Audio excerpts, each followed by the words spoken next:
Shri Balwant Parekh education trust સંચાલિત Shri Parekh science કોલેજના YouTube ચેનલમાં હું આપ સૌનું હાર્દિક સ્વાગત કરું છું. આજે આપણે વાત કરીએ તો આજે આપણે જોવાનું છે કે સેમેસ્ટર 3 એટલે કે એસવાયની અંદર તમારે જે સેમેસ્ટર 3 ભણવાનું છે એની અંદર આપણે અત્યારે સિલેબસની વાત કરીએ છીએ. સિલેબસ એટલે શું તો કે આપણે જોઈએ એમ અભ્યાસક્રમની અંદર અત્યાર સુધી આપણે શું જોવાનું છે તો કે જ્યારે એફવાયની અંદર એટલે કે સેમેસ્ટર 1 અને 2ની અંદર જ્યારે આપણે હતા ત્યારે શું ભણતા હતા, ત્યારે કે કોઈ પણ વિષય હોય, સબ્જેક્ટ હોય, એનું આપણે એક પેપર ભણતા હતા. પરંતુ અત્યારે આપણે કેવું થાય છે તો કે સેમેસ્ટર 3ની અંદર આપણે કોઈ પણ સબસિડરી વિષય જે છે એના 3 ટોટલ પેપર ભણવાના હોય છે. 3 ટોટલ પેપરની અંદર વાત કરીએ તો 2 પેપર જે છે એ આપણા થિયરી પેપર હોય છે અને એક પેપર જે છે એ પ્રેક્ટિકલ પેપર હોય છે.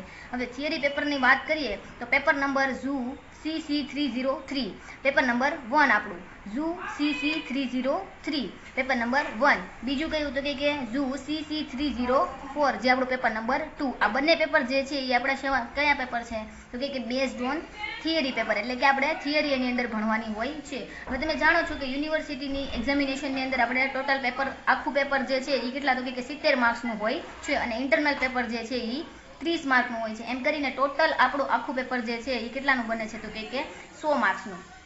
સમજાણું? હવે આપણે જોઈએ કે પેપરનું નામ શું છે. આજે આપણે જે પેપર ભણવાનું છે એનું નામ શું છે તો કે વાત કરીએ તો કે ઇન્વર્ટિબ્રેટ, ઇકોનોમિક, ઝૂલોજી, જીનેટિક્સ અને એન્ઝાઇમ, આવું આપણું પેપરનું નામ છે. ઇન્વર્ટિબ્રેટ એટલે શું થાય તો કે અપૃષ્ઠવંશી પ્રાણીઓ જે આપણે સેમ 1 અને સેમ 2ની અંદર ભણી ગયા છીએ, તેને આપણે ડીપમાં જોવાનું છે. એના પછી બીજું નામ શું છે, આખું કમ્બાઇન્ડ નામ છે એ આપણા યુનિટ પ્રમાણે પડ્યું છે. આપણે જે છે એ 4 યુનિટ ભણવાના હોય છે. આ 4 યુનિટનું નામ જે છે એ આ પેપરના આધારે આપેલા હોય છે.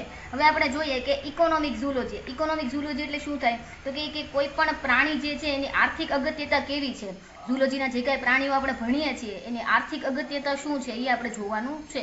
એના પછી છે જીનેટિક એટલે શું તો કે જનીન વિદ્યા, જે આપણે ખૂબ સારી રીતે ભણીને આવ્યા છીએ એ. અને એના પછીનો ટોપિક છે એન્ઝાઇમ એટલે શું થાય તો કે ઉત્સેચકો. એ નામથી પણ તમે બધા વાકેફ જ હશો, જેના માટે આપણે ડીપમાં ભણવાનું છે. હવે વાત કરીએ કે ઝૂ CC304 પેપરની.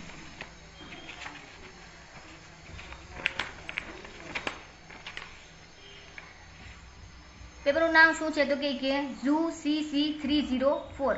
આમાં ત્યાં સેમ પહેલા પ્રમાણે ટોટલ જે છે એ કેટલા યુનિવર્સિટીની એક્ઝામ જે છે એ કેટલા માર્ક્સની હોય તો કે 70 માર્ક્સની, અને આપણી ઇન્ટરનલ એક્ઝામ જે લેવાય છે કેટલા માર્ક્સની હોય છે 30 માર્ક્સની. એટલે ટોટલ જે છે એ કેટલા માર્ક્સનું વેઇટેજ હોય છે તો કે 100 માર્ક્સનું. હવે જોઈએ તો આ પેપરનું નામ શું છે તો કે વર્ટિબ્રેટ. એટલે શું થાય તો કે પૃષ્ઠવંશી પ્રાણીઓ જે નોટોકોડ ધરાવતા હોય અથવા તો જે મેરુદંડ ધરાવતા હોય એવા પ્રકારના પ્રાણીઓ. એના પછી બીજું નામ શું છે તો કે હિસ્ટોલોજી આપણે બધા ખૂબ સારી રીતે ભણીને આવ્યા છીએ, જેનું ગુજરાતી શું થાય તો કે પેશી વિદ્યા. શું પહેલા તો કે વર્ટિબ્રેટ એટલે શું થાય તો કે પૃષ્ઠવંશી પ્રાણીઓ. હિસ્ટોલોજી એટલે શું થાય તો કે પેશી વિદ્યા. એના પછીનો ટાઇટલ છે એમ્બ્રિયોલોજી. આ શબ્દ જે છે એ તમારા માટે નવો હશે તો કે એમ્બ્રિયોલોજી એટલે શું થાય. એમ્બ્રિયોલોજી એટલે થાય ગર્ભ વિદ્યા. કોઈ પણ પ્રાણી જ્યારે બને ત્યારે ક્યાંથી શરૂ થતું હોય છે એની બનાવટ તો કે ગર્ભથી શરૂ થતી હોય છે. તો આવી ગર્ભ વિદ્યા જે છે એ હવે આપણે એક નવો ટોપિક આવે છે જે તમારા માટે થોડુંક નવું છે, પણ આને આપણે ડીપમાં જોવાનું છે. એટલે પેપરનું નામ શું થશે તો કે પૃષ્ઠવંશી પ્રાણીઓ. એના પછી હિસ્ટોલોજી એટલે કે પેશી વિદ્યા, એમ્બ્રિયોલોજી એટલે કે ગર્ભ વિદ્યા, અને એના પછી જોવાનું છે કે ઝૂજિયોગ્રાફી એટલે શું થાય તો કે ભૌગોલિક વિસ્તરણ. હવે આ શબ્દ પણ તમારા માટે થોડો ઘણો નવો હશે. શું કામ તો કે આવું તમે ક્યારે ભણ્યા નથી, થોડું ઘણું એફવાયમાં ભણીને આવ્યા છો, થોડુંક, બહુ કંઈ ખાસ નહીં. હવે ભૌગોલિક વિતરણ એટલે શું તો કે આખી આપણી દુનિયા જે છે એને જુદા જુદા પાર્ટ્સ એટલે કે જુદી જુદી રીતે ડિવાઈડ કરેલી છે. આ ડિવિઝન પ્રમાણે જે છે એ પ્રાણીઓ ગોઠવાયેલા હોય છે. દાખલા તરીકે એશિયાટિક લાયન જે છે એ ક્યાં જોવા મળે છે તો કે માત્ર ને માત્ર આપણા ગુજરાતના ગીર જંગલોમાં જોવા મળે છે. આવી જ રીતના કાંગારૂ જે છે એ ક્યાં જોવા મળે તો કે ઓસ્ટ્રેલિયામાં જ જોવા મળે છે. એમ વિવિધ પ્રકારના આપણે પ્રાણીઓના ઉદાહરણ એ કઈ જગ્યાએ જોવા મળે છે એના પ્રમાણે આપણે જોવાના છે. સમજાઈ ગયું? પહેલા આપણે શું જોયું તો કે મેઇન ટોટલ 3 પેપર આવે છે, જેમાંથી 2 પેપર જે છે શેના છે તો કે થિયરીના, અને એક પેપર જે છે શેનું છે પ્રેક્ટિકલનું. પહેલા પેપરનું નામ શું હતું? પહેલા પેપરની અંદર આપણે શું ભણીએ છીએ તો કે મોટા ભાગના ઇન્વર્ટિબ્રેટ પ્રાણીઓ એટલે શું તો કે જેની અંદર નોટોકોડ અથવા તો મેરુદંડ જે છે એ જોવા મળતો નથી. પ્રિમિટિવ પ્રકારના પ્રાણીઓ હોય એવા પ્રકારના પ્રાણીઓ. અને બીજું જે છે આખું પેપર આપણે શેના ઉપર ભણ્યા છીએ તો કે વર્ટિબ્રેટ પ્રાણીઓ. વર્ટિબ્રેટ પ્રાણીઓ એટલે શું થાય તો કે પૃષ્ઠવંશી.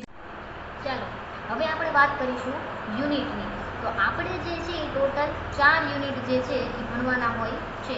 એક પેપરના 4 યુનિટ એટલે આપણે ટોટલ જે છે એ થિયરીના 2 પેપર છે, એટલા માટે આપણે જે છે એ 8 યુનિટ જોવાના છે. તો આ યુનિટની વાત કરીએ આપણે તો ઝૂ CC303 ના પેપરની આપણે વાત કરીએ તો અત્યારે જે છે આની અંદર પહેલું યુનિટ જે છે એ આપણું કયું છે તો કે ડાયવર્સિટી ઓફ લાઈફ. હા દેખાય છે બધાને ડાયવર્સિટી ઓફ લાઈફ. તમને સવાલ છે કે ડાયવર્સિટી ઓફ લાઈફ એટલે શું? આપણે પહેલા સેમની અંદર પણ આવું જ સેમ યુનિટ આવતું. તો ડાયવર્સિટી ઓફ લાઈફ એટલે શું થાય તો કે જીવનની વિવિધતા અથવા તો જૈવિક વિવિધતા છે. દુનિયાની અંદર આપણને જે કાંઈ વિવિધતા જોવા મળે છે એની આપણે વાત કરવાની છે. એમાં આપણે શું ભણવાનું છે તો કે આપણું જૂનું અને જાણીતું ક્લાસિફિકેશન જે તમને બધાને ખૂબ સારી રીતે આવડે છે એવું. એની અંદર આપણે કયા કયા સમુદાય અને એના વર્ગ ભણવાના છે તો કે પહેલાં તો આપણે જે છે પ્રોટોઝોઆ. પ્રોટોઝોઆ એટલે શું તો કે પ્રજીવ સમુદાય જોવાનું છે. કયો? પ્રજીવ. ઓકે, પહેલાં જે છે આપણે પ્રજીવ સમુદાય જોવાનો છે અને એના 4 વર્ગ છે એના વિશે જોવાનું છે વિથ એક્ઝામ્પલ. એના પછી જે છે બીજો વર્ગ આપણે જોવાનો છે પોરીફેરા. પોરીફેરા એટલે શું થાય તો કે સછિદ્ર. એટલે બીજો જે છે આપણે સછિદ્ર સમુદાય જોવાનો છે, એના 3 ક્લાસ અને એના એક્ઝામ્પલ. એના પછી જે છે ત્રીજો આપણે જે છે એ કયો ફાઇલમ જોવાનો છે અથવા તો સમુદાય જોવાનો છે કે સિલેન્ટ્રેટા. સિલેન્ટ્રેટા એટલે શું થાય તો કે કોષ્ઠાંત્રી સમુદાય. એના પણ 3 વર્ગ છે જે આપણે એક્ઝામ્પલ સાથે જોવાના છે. અને એના પછી આપણે વાત કરીએ તો પ્લેટીહેલ્મિન્થસ એટલે કે પૃથુકૃમિ. પ્લેટીહેલ્મિન્થસ એટલે કે પૃથુકૃમિ સમુદાય જોવાનો છે, એના ક્લાસ વિથ એક્ઝામ્પલ. અને એના પછી જે છે આપણે શું જોવાનું છે એસ્કેલમિન્થિસ એટલે કે સૂત્રકૃમિ સમુદાય વિથ એક્ઝામ્પલ. સમજાણું? હવે જે છે આપણે સમજાણું પહેલો યુનિટ જે આપણું આખું છે એની અંદર આપણે કેટલા ફાઇલમ ભણવાના છે તો કે એક પ્રજીવ ભણવાનો છે, એક સછિદ્ર, કોષ્ઠાંતિક, પૃથુકૃમિ અને સૂત્રકૃમિ જે આપણે એના ઉદાહરણ સાથે ભણવાના છે. સમજાણું? આ જે છે એ થયું આપણું પહેલું યુનિટ. કયા પેપરની અંદર તો કે ઇનવર્ટિબ્રેટ, ઇકોનોમિક, ઝૂલોજી, જીનેટિક્સ અને એન્ઝાઇમ. એની અંદર આપણે કઈ વાત કરી તો કે ઇનવર્ટિબ્રેટની વાત આપણે કરી જેની અંદર આટલા સમુદાયનો સમાવેશ થાય છે. આનાથી બાકી જે રહી છે એટલે કે સૂત્રકૃમિથી લઈ અને જે આગળ શૂળત્વચી સમુદાય સુધીના પ્રાણીઓ જે છે એના પછીના સેમેસ્ટરમાં આપણે ભણવાના હોય છે. અત્યારે આપણે કઈ વાત કરીએ છીએ તો કે આટલા સમુદાય પ્રજીવથી લઈને સૂત્રકૃમિ જે છે એ આપણે એના વર્ગ સહિત ઉદાહરણ સાથે ભણવાના છે. આ થયું આપણું પહેલું યુનિટ. હવે આપણે વાત કરીએ બીજા યુનિટની. તો પહેલા આપણે નામ જોઈ લઈએ. શું નામ છે તો કે general morphology and functional anatomy. એટલે જનરલ મોર્ફોલોજી એટલે શું થાય? પહેલો સવાલ તો આપણને એ થાય ને કે મોર્ફોલોજી એટલે શું હશે? તો મોર્ફોલોજી એટલે થાય બાહ્યાકાર રચના. સમજાય છે? મોર્ફોલોજી એટલે શું થાય તો કે કોઈ પણ સજીવ જે છે એની આપણે બાહ્યાકાર રચનાનો અભ્યાસ કરીએ તો એને કહેવાય મોર્ફોલોજી. અને બીજું જે છે એ આપણે શું ભણવાનું છે એની અંદર ફંક્શનલ એનાટોમી. એનાટોમી એટલે શું થાય કે એની દેહ ધાર્મિક ક્રિયાઓ કેવી છે એટલે કે એની કાર્ય કરવાની ક્ષમતા કેવી છે, કઈ રીતના કાર્ય કરે છે એ આપણે જોવાનું છે. જેનો સમાવેશ એમાં થાય તો કે ફંક્શનલ એનાટોમી. એની કાર્ય પદ્ધતિ કઈ રીતના છે એ આપણે જોવાનું છે. હવે એની અંદર જે પહેલો ટોપિક જે છે એ છે પ્લાઝ્મોડિયમ વાઇવેક્સ. આ નામથી તો તમને બધા ખૂબ પરિચિત છે અને ખૂબ સારી રીતે આવડે છે. આપણે ભણીને આવ્યા છીએ પ્લાઝ્મોડિયમ વાઇવેક્સ વિશે. તો પ્લાઝ્મોડિયમ વાઇવેક્સ વિશે આપણે જે છે એ ભણવાનું છે. એની અંદર શું જોવાનું છે આપણે તો કે પહેલાં તો એનું ડિસ્ટ્રીબ્યુશન. ડિસ્ટ્રીબ્યુશન એટલે શું થાય તો કે એનું વિસ્તરણ ક્યાં ક્યાં જોવા મળે છે એ આપણે જોવાનું છે. એના પછી શું છે બીજું જે છે એ લાઈફ સાયકલ. લાઈફ સાયકલ એટલે શું થશે તો કે જીવન ચક્ર. પ્લાઝ્મોડિયમ વાઇવેક્સ જે છે એનું જીવન ચક્ર કેવા પ્રકારનું છે એ આપણે જોવાનું છે. જેના 2 તબક્કા જોવા મળે છે. એક છે એસેક્સ્યુઅલ અને બીજું છે સેક્સ્યુઅલ. એસેક્સ્યુઅલ એટલે શું થશે તો કે અલિંગી જીવન ચક્ર એનું કેવા પ્રકારનું જોવા મળે છે અને લિંગી જીવન ચક્ર જે છે એનું કેવા પ્રકારનું જોવા મળે છે. આ 2 આપણે એની અંદર જોવાનું છે. એના પછી ત્રીજો ટોપિક એની અંદર શું જોવાનો છે તો કે હ્યુમન મેલેરિયા. હ્યુમન એટલે કે મનુષ્યની અંદર જે છે મેલેરિયા ડિઝીઝ થાય છે એના માટે રિસ્પોન્સિબલ કોણ છે તો કે પ્લાઝ્મોડિયમ વાઇવેક્સ. પ્લાઝ્મોડિયમ વાઇવેક્સ જે આ મનુષ્યની અંદર મેલેરિયા રોગ થાય છે એ કેવા પ્રકારનો હોય છે, એની શું અસર હોય છે એ બધું આપણે અંદર જોવાનું છે. જેમ કે શું તો કે એની હિસ્ટ્રી આપણે જોવાની છે. આ રોગ ક્યાંકથી આવ્યો તો હશે જ ને. જેમ કે અત્યારે આપણે જોઈએ કે હાલના તબક્કામાં કોરોના ડિઝીઝ આવેલો છે તો એની પણ હિસ્ટ્રી છે કે હા એ ચાઇનાના વુહાન સિટીમાંથી આવેલો છે, આમ છે, એટલા લોકો સંક્રમિત થયા છે, આવા સિમ્ટમ્સ જોવા મળે છે. હજી દવાની તો આપણે વાત થઈ શકી નથી, મતલબ શોધાણી નથી, પણ અત્યારે આપણે આટલા એના ફેસ ખબર છે. એવી રીતના મેલેરિયાને પણ ક્યાંકથી આવ્યો તો હશે ને સૌપ્રથમ વાર, એટલે એને આપણે હિસ્ટ્રી જોવાની છે. પછી બીજું શું જોવાનું છે તો કે એમાં કોઈ વ્યક્તિને મેલેરિયા થયો હોય તેમાં કેવા કેવા પ્રકારના લક્ષણો જોવા મળે એ આપણે જોવાનું છે. એના પછી જે છે લાસ્ટમાં આપણે શું જોવાનું છે તો કે મેલેરિયા જે ડિઝીઝ થાય છે એનો કંટ્રોલ કેવી રીતના કરવો, કેવી રીતના એને અટકાવવો, કેવી રીતના એનું નિયંત્રણ કરવું એ આપણે જોવાનું છે.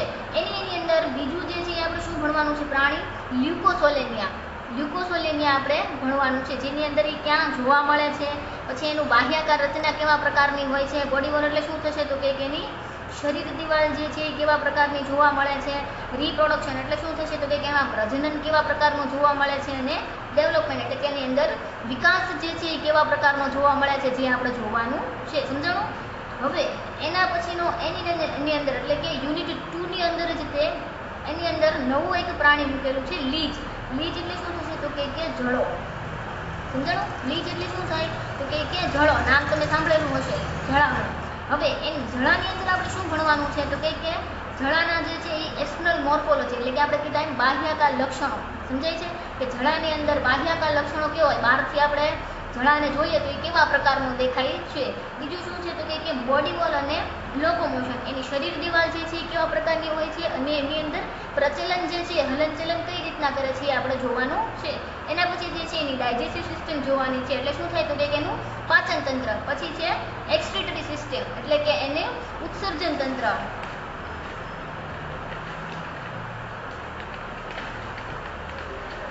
એના પછી જે છે લીચની અંદર આપણે અત્યારે શું ચાલે છે, જળજ. ઓકે, આ જળાનો અત્યારે ટોપિક ચાલે છે. જળાની અંદર બીજું શું જોવાનું છે તો કે નર્વસ સિસ્ટમ. નર્વસ સિસ્ટમ એટલે શું થશે તો કે એની ચેતાતંત્ર, જળાનું ચેતાતંત્ર. ત્યારબાદ શું જોવાનું છે, એનું રિપ્રોડક્શન એટલે શું થશે, પ્રજનન તંત્ર. ઓકે, અને પછી શું જોવાનું છે, એનો ડેવલપમેન્ટ, એનો વિકાસ કઈ રીતના થાય છે ઈ. અને અંતે જે છે આપણે શું જોવાનું છે તો કે એના પેરાસાઇટિક એડેપ્ટેશન. પેરાસાઇટિક એટલે શું થાય તો કે પરોપજીવી. સમજાય છે? પરોપજીવી એટલે શું થાય તો કે જે બીજાના ઉપર આધાર રાખતા હોય એવા પ્રાણીઓ, જે ખોરાક માટે અથવા તો લોકોમોશન એટલે પ્રચલન માટે, પ્રજનન માટે જે બીજા પર આધાર રાખતા હોય એ પ્રકારના પ્રાણીઓ. તો જળો જે છે એક પ્રકારનો પરોપજીવી છે. તમને બધાને ખબર છે કે પરોપજીવી જે હશે એ કેવા બે પ્રકારના હોય, કાંઈ એન્ડોપેરાસાઇટિક હોય ને કાંઈ એક્ઝોપેરાસાઇટિક હોય. કાંઈ એટલે ગુજરાતીમાં કહીએ તો કાંઈ બાહ્ય પરોપજીવી હોય ને કાંઈ અંતઃ પરોપજીવી હોય. તો જળો જે છે એ કેવો છે તો કે બાહ્ય પરોપજીવી. હવે બાહ્ય પરોપજીવી છે એટલે એનામાં કંઈક અમુક પ્રકારના અનુકૂલનો જોવા મળતા હશે. સમજાય છે? એડેપ્ટેશન એટલે શું થાય, અનુકૂલન. સમજાય છે? ચાલો, પરોપજીવીના અનુકૂલન આપણે જળાની અંદર જોવાના છે કે જળો જે છે એ બીજા પર આધાર રાખે છે, તેની અંદર કેવા એવા અનુકૂલન છે કે જેના દ્વારા એ બીજામાંથી પોષણ મેળવી શકે છે, જે આપણે અંતે જોવાનું છે. સમજાઈ ગયું? ચાલો, હવે આપણે શું જોવાનું છે તો કે યુનિટ નંબર 3, થર્ડ યુનિટની અંદર આપણે શું જોવાનું છે વાત કરીએ. એની અંદર શું છે તો કે ઇકોનોમિક ઝૂલોજી, જેની આર્થિક અગત્યતા હોય એવા પ્રકારનું પ્રાણીશાસ્ત્ર અથવા તો એવા પ્રકારના પ્રાણીઓ જે કંઈક આર્થિક અગત્યતા ધરાવતા હોય. એ શું થશે, આર્થિક અગત્યતા ધરાવતા પ્રાણીઓ. ઓકે, આર્થિક અગત્યતા ધરાવતા પ્રાણીઓ, જેની અંદર આપણે શું જોવાનું છે તો કે એડિસ. એડિસ શું છે તો કે વન કાઇન્ડ ઓફ મોસ્કિટોસ એટલે તો એક પ્રકારનું મચ્છર જે છે શું કરે છે તો કે ડેન્ગ્યુ રોગ અથવા તો ડેન્ગ્યુ રોગના પ્રચાર અથવા તો ડેન્ગ્યુ રોગ માટે જે છે જવાબદાર છે. એના પછી જે છે આપણે શું ભણવાનું છે, લંગવોર્મ. લંગવોર્મ એટલે શું તો કે ફેફસાનું કૃમિ. ફેફસાનું કૃમિ જેનું નામ છે પેરાગોનિયમ વોટરમની અથવા તો વેસ્ટમની. એના પછી જે છે એ આપણે રુધિરનું કૃમિ ભણવાનું છે. એના પછી ટ્રિચિનેલા ભણવાનું છે. ત્યારબાદ શું ભણવાનું છે આપણે, કોરલ. કોરલ એટલે શું થાય તો કે એક પ્રકારના એવા ખડકો અથવા તો એક પ્રકારના એવા પ્રાણીઓ જે મોટાભાગે સમુદ્રની અંદર જોવા મળે છે, જેના મોટા મોટા ખડકો હોય છે. ત્યારબાદ પછી શું ભણવાનું છે આપણે, પોમ્ફ્રેટ એક પ્રકારની માછલી છે. બીજું શું ભણવાનું છે તો કે લોબસ્ટર, એન્ટેરોબિયસ વર્મિક્યુલરિસ જેને આપણે શું કહીએ છીએ, વાળો. એના પછી ટેપવોર્મ, મડ સ્કીપર જેને આપણે સાદી ભાષામાં કહીએ છીએ લેપ્ટાન. એના પછી જે છે એ પ્રોન. આટલું આપણે જે છે ઇકોનોમિક ઝૂલોજીની અંદર અથવા તો આ પ્રાણીઓની જે છે આર્થિક અગત્યતા આપણે જોવાની છે. અને એમાં પાર્ટ બી શું છે આપણું, એન્ઝાઇમ જેને આપણે શું કહીએ છીએ, ઉત્સેચકો.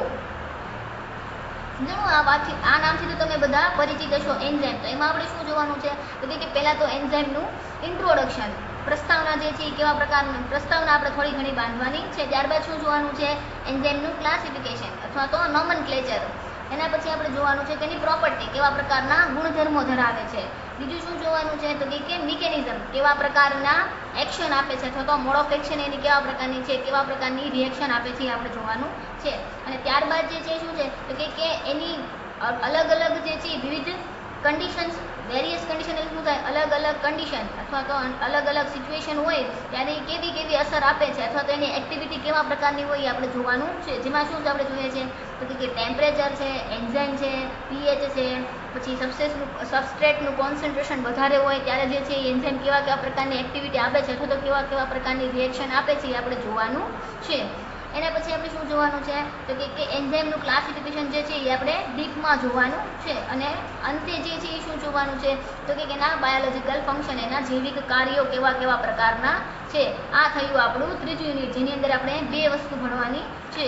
એક તો આર્થિક અગત્યતા ધરાવતા પ્રાણીઓ અને બીજું જે છે એ ઉત્સેચક. સમજાય છે? સારું, ચલો. એના પછીનું ચોથું યુનિટ જે છે એ તમારા બધાનું ફેવરેટ એવું જીનેટિક્સ, જેને આપણે કહીએ છીએ જનીન વિદ્યા. જનીન વિદ્યા જે છે એ આપણે ભણવાનું છે. અત્યાર સુધી આપણે સેમ 1 અને સેમ 2 ની અંદર જે છે ઘણું બધું જીનેટિક્સ ભણીને આવ્યા છે, જેમ કે મેન્ડલનો એક સંકરણનો પ્રયોગ, મેન્ડલનો દ્વિસંકરણનો પ્રયોગ, સંપૂર્ણ પ્રભાવિતા, સહપ્રભાવિતા, અપૂર્ણ પ્રભાવિતા, ઘાતક જનીનો, એપિસ્ટેટિસ વગેરે વગેરે ભણીને આવ્યા છીએ. હવે આપણે અહીંયા શું જોવાનું છે, પહેલું જે છે એ આપણે જોવાનું છે ડુપ્લિકેટરી જીન્સ. એટલે શું થશે તો કે નકલી જનીનોની આંતરક્રિયા. એના પછી બીજું જે શું જોવાનું છે આપણે, એપિસ્ટેસિસ. એપિસ્ટેસિસ એટલે શું તમને બધાને ખબર છે. એપિસ્ટેસિસ એટલે શું થાય તો કે અવરોધવાની પ્રક્રિયા અથવા તો અટકાવવાની પ્રક્રિયા, જે આપણે ભણીને આવ્યા છીએ સેમ 2 માં. ત્યારે આપણે શું ભણ્યા હતા, પ્રભાવી એપિસ્ટેસિસ ભણ્યા હતા. અહીંયા આપણે શું ભણવાનું છે, પ્રચ્છન્ન એપિસ્ટેસિસ. પ્રચ્છન્ન એપિસ્ટેસિસ જે છે એ આપણે અહીંયા ભણવાનું છે. અને એના પછી જે છે ત્રીજો ટોપિક શું છે તો કે મરઘાની અંદર કલગીની આનુવંશિકતા જે છે એ આપણે જોવાની છે. મરઘામાં કલગીની આનુવંશિકતા. સમજાઈ ગયું? આ આટલું જીનેટિક્સ આપણે જોવાનું છે. ને એના પછીનો જે ટોપિક જે છે આપણે શું જોવાનું છે, સેક્સ ડિટર્મિનેશન. સેક્સ ડિટર્મિનેશન એટલે શું થશે તો કે લિંગ નિશ્ચયન.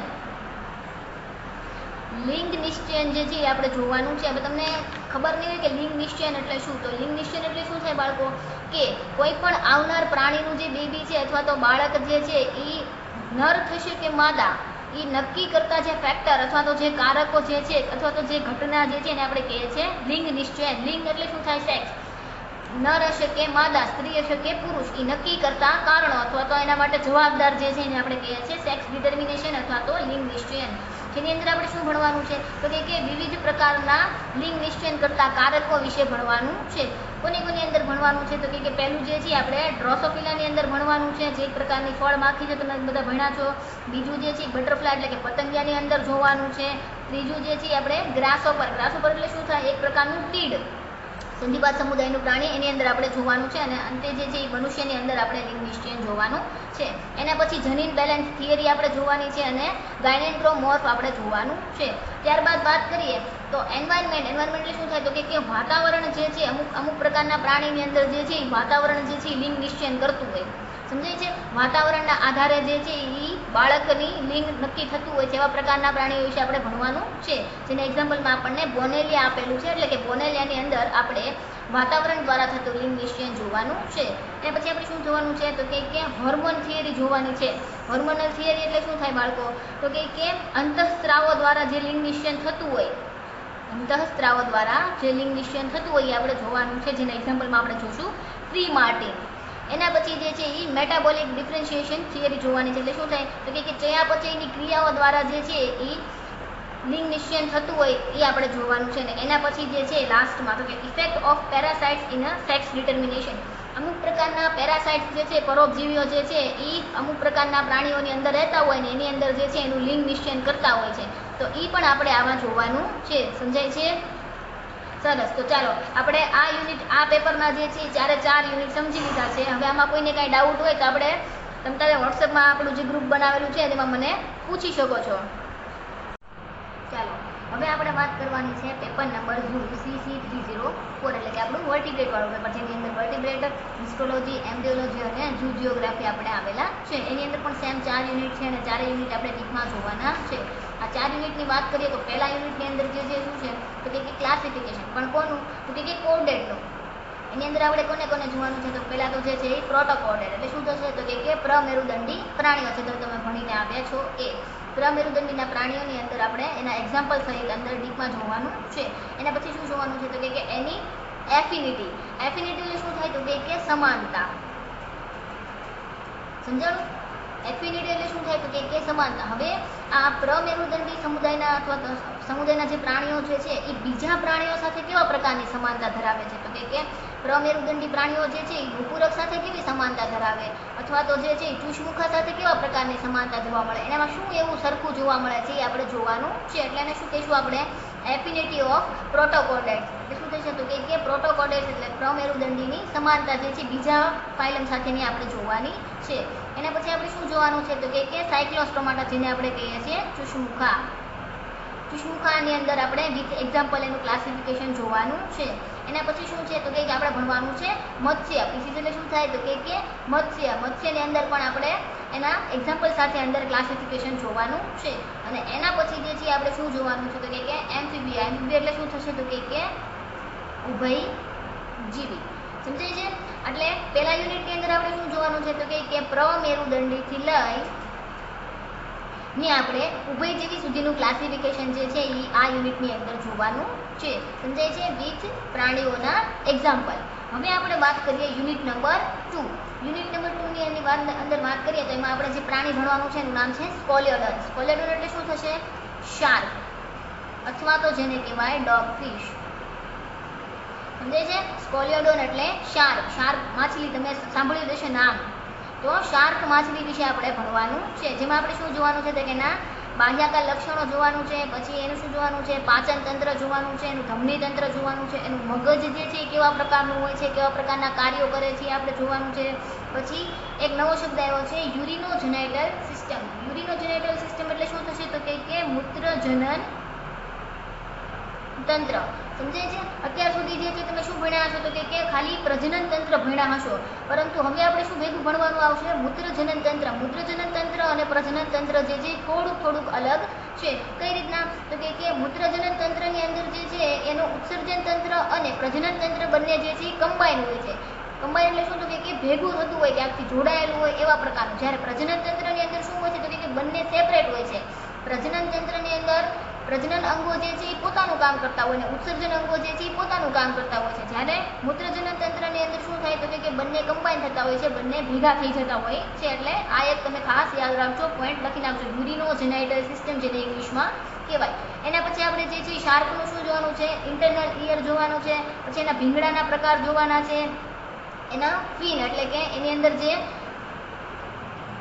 એના ફિન જે જોવા મળે છે એ કેવા પ્રકારના હોય છે આપણે જોવાનું છે. પછી એની લેટરલ લાઇન સિસ્ટમ એટલે કે એની અંદર જે છે સંવેદનાગ્રાહી અંગો કેવા પ્રકારના હોય છે. અને અંતે જે છે એ આપણે શાર્કની પેરેન્ટલ કેર એટલે કે એનામાં પિતૃપાલન જે છે કેવા પ્રકારનું હોય છે એ આપણે જોવાનું છે. સમજાય છે? સરસ. ચાલો હવે આગળ જોઈએ આપણે બીજો ટોપિક જેની અંદર જે છે એ હિસ્ટોલોજી, જેને આપણે કહીએ છીએ પેશી વિદ્યા. હવે હિસ્ટોલોજીની અંદર તમારે શું જોવાનું છે તો કે લાદીસમ અધિચ્છદ પેશી, પછી સ્તંભાકાર, ક્યુબોઇડલ, પક્ષમલ, પછી સ્ટેટિવલ એટલે કે સ્ત્રુત અધિચ્છદ પેશી, પછી કાર્ટિલેજીસ વાળી જે બોન અને ટિશ્યુની બનેલી હોય, કાર્ટિલેજીસ કનેક્ટિવ ટિશ્યુ પણ તમારે ભણવાની છે. સમજાય છે? એટલે ટૂંકમાં હિસ્ટોલોજી અત્યાર સુધી તમે જે છે એ બેઝિક થોડુંક ભણતા હતા, એમાં થોડુંક વધારે ભણવાનું આવશે.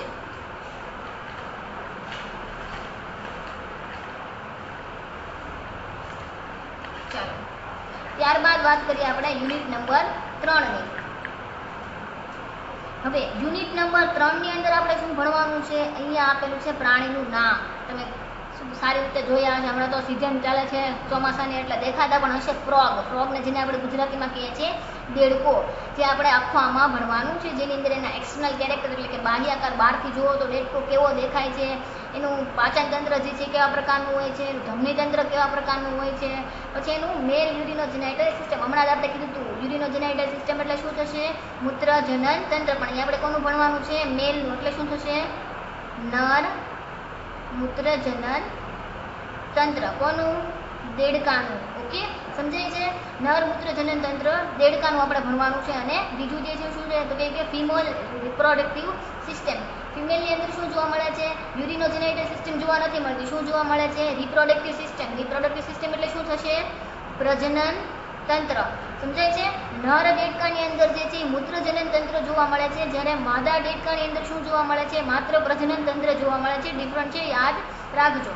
એના પછી શું જોવાનું છે તો કે એનું બ્રેન, દેડકાનું મગજ જે છે કેવા પ્રકારનું હોય છે અને કેવા પ્રકારના કાર્યો આપે છે એ આપણે જોવાનું છે. એના પછી જે છે એનું સ્કેલેટન જોવાનું છે. સ્કેલેટન એટલે શું થશે તો કે એની અંદર કેવા પ્રકારના હાડકાઓ આવેલા છે, કેવી રીતના કામ કરે છે એ આપણે જોવાનું છે. એની ખોપરી કેવી હોય છે, પછી એની કશેરુકાઓ કેવી હોય છે. ગર્ડલ્સ આપણે ભણવાની છે. ગર્ડલ્સ એટલે શું થાય તો કે મેખલાઓ તમે ભણ્યા હશો કે સ્કંદ મેખલા અને નિતંબ મેખલા. પછી એના પગના જે છે એ બોન્સ એટલે કે હાડકા કેવા પ્રકારના હોય છે, હાથના હાડકા કેવા પ્રકારના હોય છે વગેરે આપણે આખો ફૂલ દેડકો જે છે એ યુનિટ નંબર 3 ની અંદર ભણવાનો છે. સમજાય છે? સરસ. ચાલો હવે એના પછીનું છેલ્લું અને ચોથું યુનિટ આપણું, છેલ્લું ઇન ધ સેન્સ કે પહેલા 4 યુનિટ, એના પછીના પેપર નંબર 304 ના 4 યુનિટ, એમાંનું આ છેલ્લું યુનિટ. એની અંદર આપણે શું ભણવાનું છે? એમ્બ્રિયોલોજી. એમ્બ્રિયોલોજી એટલે શું થશે બાળકો? ગર્ભવિદ્યા.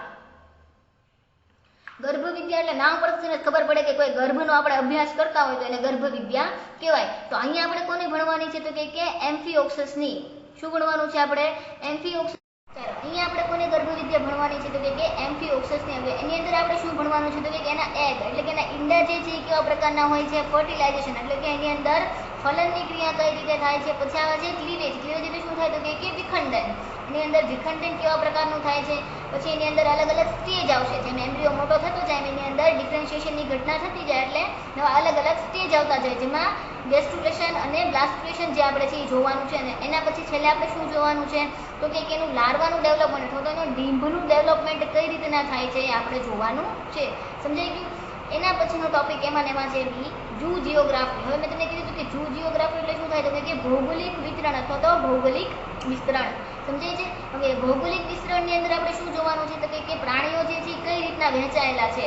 આપણે આખી દુનિયા જે છે એને અલગ અલગ રિજિયનમાં વહેંચી દીધેલા છે. તો આ રિજિયનમાં જે છે પ્રાણીઓ કઈ રીતના વહેંચાયેલા જે છે એ આપણે જોવાનું છે, અથવા તો રિજિયન પ્રમાણે આપણે પ્રાણીઓનો અભ્યાસ કરવાનો છે. એમાં પ્રાણીઓ જે છે એ કઈ રીતના વિતરણ પામેલા છે તો કે ડિસકન્ટિન્યુઅડ છે કે કન્ટિન્યુઅડ છે એ આપણે જોવાનું છે. પ્લસ બીજું જે છે આપણે શું જોવાનું છે તો કે દાખલા તરીકે અલગ અલગ રિજિયન છે. ઓસ્ટ્રેલિયન રિજિયન છે, ઇથોપિયન રિજિયન છે, પછી ઓરિએન્ટલ રિજિયન છે, વગેરે રિજિયનનો આપણે અભ્યાસ કરવાનો છે. અથવા તે રિજિયનમાં કયા કયા પ્રાણીઓ જોવા મળે છે એનો અભ્યાસ કરવાનો છે. અને અંતે જે છે આપણને અમુક પ્રાણીઓના એક્ઝામ્પલ આપેલા છે, જેમાં ઇન્ડિયન ગ્રેટ બસ્ટાર્ડ, પછી રોક પાયથન, પી ફાઉલ, લેસર ફ્લોરિકન વગેરે જેવા પ્રાણીઓ આપણને આપેલા છે, જે ક્યાં ક્યાં જોવા મળે છે એનો આપણે સ્ટડી કરવાનું છે. આ થયું આપણી થિયરી પેપરની વાત. સમજાય છે બધાને? પેપર જે છે આપણે ટોટલ 2 છે. Paper number zoo CC 303 and zoo CC 304. એમાંથી 303 જે છે એની અંદર આપણે શું ભણવાનું છે? મોટાભાગના ઇન્વર્ટિબ્રેટ પ્રાણીઓ, અને બીજું જે છે શું ભણવાનું છે? આર્થિક અગત્યતા ધરાવતા પ્રાણીઓ, જીનેટિક્સ અને એન્ઝાઇમ. અને પેપર નંબર 304 જે છે એની અંદર આપણે શું ભણવાનું છે તો કે વર્ટિબ્રેટ પ્રાણીઓ, હિસ્ટોલોજી, એમ્બ્રિયોલોજી અને ઝૂ જિયોગ્રાફી જે છે આપણે ભણવાનું છે. આ આપણા આખા સેમેસ્ટર દરમિયાનનો સિલેબસ રહે છે. આમાં કોઈને કંઈ ડાઉટ હોય તો કમેન્ટ કરીને પૂછજો.